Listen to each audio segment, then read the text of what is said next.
Oh my. Maybe I should turn my fan off so it doesn't have that weird noise behind me the whole time.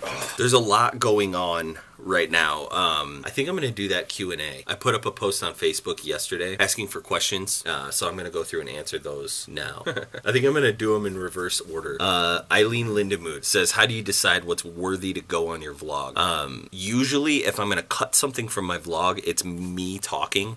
If it's an interaction I had with someone else, or if it's something interesting that happened during the day, it usually just makes it in. I end up cutting out probably like 2 hours worth of me just talking. Steve DeSanto says, yeah, what's a vlog? Do you know what a blog is? Because it's a video version of that. Dan Gagne says, don't you hate pants? You don't even know. Yes, I hate pants. I especially hate pants in Arizona in August, but I have to wear them because I'm a teacher. Sean McAdams says, how hard is it to find proper jardiniere in Arizona? And follow up, if it's difficult, how can you live under such inhumane conditions? My mom visits me like once or twice a year and brings me jardiniere from home. It is hard. Sometimes you can find the stuff that tastes right, but it's not hot enough. But there are places. Portillo's sells it now, and Luke's has really good jardiniere too. Patty says, what advice would you give a high school senior who wants to go into ministry or youth ministry? If I'm being 100% honest, Mount Calvary, this is Pastor Jamie. Hi, Pastor. My name is Denise Waters. I just left you a message. Okay, what advice would you give a high school senior who wants to go into youth ministry or ministry? My advice would be to study something other than theology in undergrad. If you're planning on going to the seminary, like if you actually want to be a pastor, your undergrad degree should be in something other than theology, something practical, something that you could actually use in life for a couple reasons. One, ministry is it's a tough life.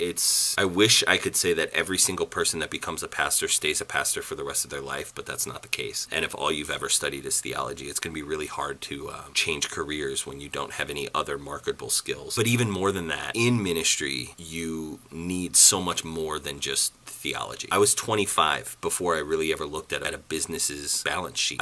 You don't take accounting when you're studying theology. There's all sorts of stuff that you just don't learn that you are expected to know but never taught. And so if you go to like a ministry specific college, like you go to a Concordia, for example, and you want to be in the pre-seminary program, they're going to have you take certain theology classes, take your languages, stuff like that. But you don't have to major in theology to be in the pre-seminary program. And I would encourage you not to major in theology. You might be a little bit behind on some of the theological stuff by the time you get to seminary, but you'll be so far ahead of the game in all sorts of practical ways by the time you enter the ministry. So I would argue for that trade-off.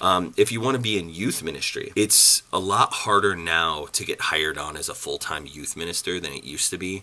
So again, get a job, get an education in something else, preferably something that you can make a decent amount of money working half-time so that you can work half-time at a church, that sort of thing. A lot of your Bible study and stuff is going to be on your own time. So yeah, stay connected to a congregation, volunteer early and often. So get a ton of experience actually helping in ministry. Don't wait to learn it all in college, because you don't. And you're kind of wasting all the money that you spend in college learning stuff that you could learn in church. So don't do that. Study something else, get a degree in something else, and then just don't disconnect from your congregation when you're in college like most college kids do. Stay connected and see if you can get on as a volunteer youth minister or assist your pastoral staff in certain ways, lead Bible studies, that kind of stuff. Go on hospital visits. So do the work of a pastor without getting paid while you study to get paid to do something else.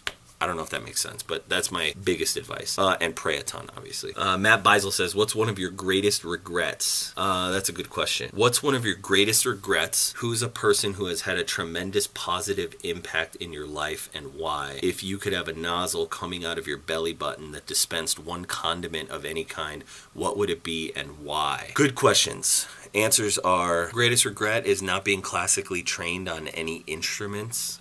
That's been kind of a bummer lately. And also never learning how to sing. Person that's had a tremendous positive impact in my life and why. My DCE during a very formative time, Mike Hines, who used to be at Trinity in Roselle. He has gone home to be with the Lord since then.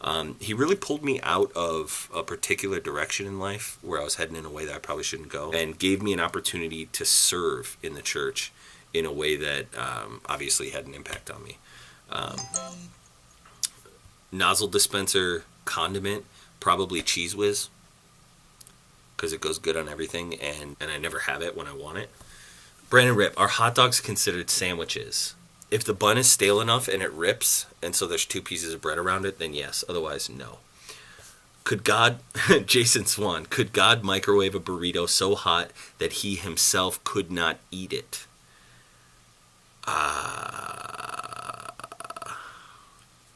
Caleb Taylor, is cereal with milk a soup?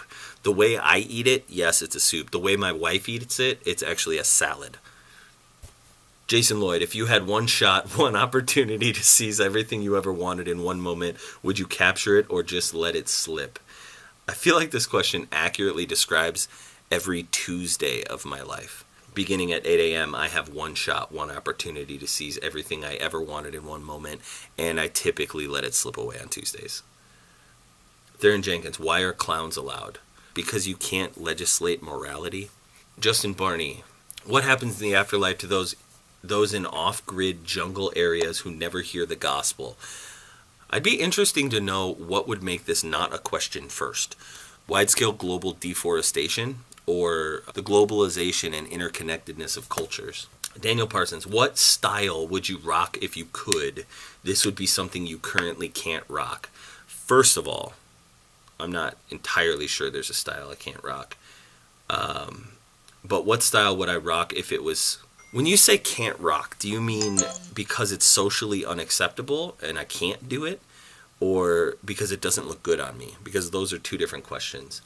The style that I wish I could rock because I wish it would look good on me is probably David Bowie and Labyrinth.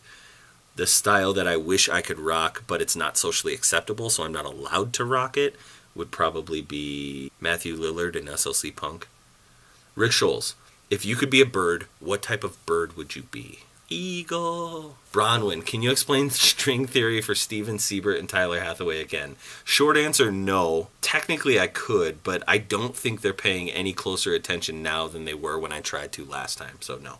Anna LeBlanc, if you had to eat one meal for the rest of your life, what would it be? Easy. Kraft macaroni and cheese. Mike Abdul, which is better, Only in Dreams or its intro, the rest of the Blue Album? Interesting note about this question. I happened to see the question pop up in the moment. I was sitting in a doctor's office, and I saw this question, and it said, which is better, Only in Dreams or the rest of the Blue Album? And I thought in my head, well, the rest of the Blue Album is just kind of an intro to Only in Dreams. And then I checked the question later, and now it's edited, and it says Only in Dreams or its intro, parentheses, the rest of the Blue Album. Schwoog. I like that. That's the doodly stutter for himself, Mike Abdul. My answer to that, obviously, is Only in Dreams. An interesting question is, which is better, Only in Dreams or anything else Weezer has made? Richard Watto, a.k.a. Riz. Yeah, how do I calculate the free cash flows of a corporation that doesn't list its depreciation expenses on its annual report? Do I just forecast NOPLAT and a change in PP&E?